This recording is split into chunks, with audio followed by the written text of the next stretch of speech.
إن الذين كفروا من أهل الكتاب والمشركين في نار جهنم خالدين فيها أولئك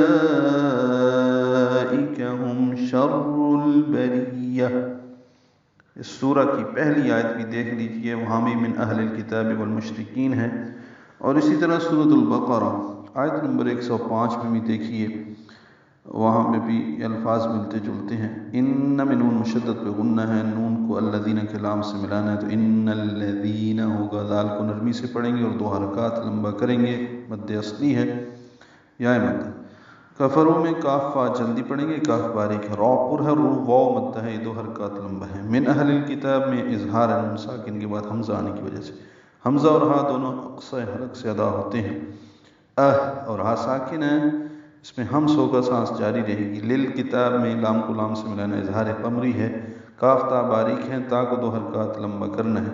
والمشرکین میں لام ساکن میں پھر اظہار قمری ہے، شین ساکن ہے، اس میں ہمس ہے، تفشی ہے، آواز منہ میں پھیلتی ہے، سانس جاری رہتی ہے۔ را باریک ہے، کاف بھی باریک ہے، کی یا مدہ ہے، 2 حرکات لمبا ہے، فی یا مدہ ہے، ناری بھی نالف مدہ ہے، 2 حرکات لمبے کریں گے، را باریک ہے اور جلدی پڑھیں گے۔ جہنم میں نون مشدد پہ غنہ ہے، ہا اقصی حلق سے من نکالیں گے، جہنم نہیں پڑھنا، جہنم خالدین، جہنم میں ساری زبریں ہیں، فتحات ہیں، جلدی پڑھیں گے۔ خالدین میں خا پر 2 حرکات لمبا کریں گے، دی یا مدہ ہے، 2 حرکات لمبا ہے، فی یا مدہ ہے، ہا الف مدہ ہے، وقفاً تو یہ 2 حرکات ہی لمبے ہوں گے، فی اور ہا۔ ملانے کی صورت میں ہا پہ مد منفصل آئیں گے، کیونکہ آگے دوسرے کلمے میں حمزہ آ رہا ہے، اولئک کا حمزہ آ رہا ہے۔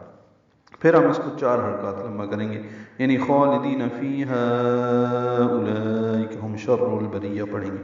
اولئک میں واو نہیں پڑھیں گے، حمزہ کو جلدی پڑھیں گے اور بالجہر ادا کریں گے، لام کو لمبا کریں گے، مد متصل ہے، کھڑا زبر کے بعد حمزہ یا کی شکل میں ایک ہی کلمے میں آنے کی وجہ سے، کاف باریک، ہم میں اظہار شفوی، شر البریہ میں را پر ہے، شر میں را کو البریہ کی لام سے ملانا ہے، اظہار قمری ہے، با جلدی پڑھیں گے، را باریک ہے، را کو یا سے ملانا ہے، یا کو تہ مربوطہ سے ملانا ہے، ہا میں تبدیل ہو جائے گی، ہا ساکن، سانس جاری رہے گی پڑھتے ہوئے، شر البریہ، اور تا ختم ہو جائے گی، ہا بن جائے گی۔ بے شک اہل کتاب اور مشرکین میں سے جنہوں نے کفر کیا، وہ ہمیشہ ہمیشہ کے لیے نار جہنم میں جائیں گے، وہی تمام مخلوق میں بدترین ہیں۔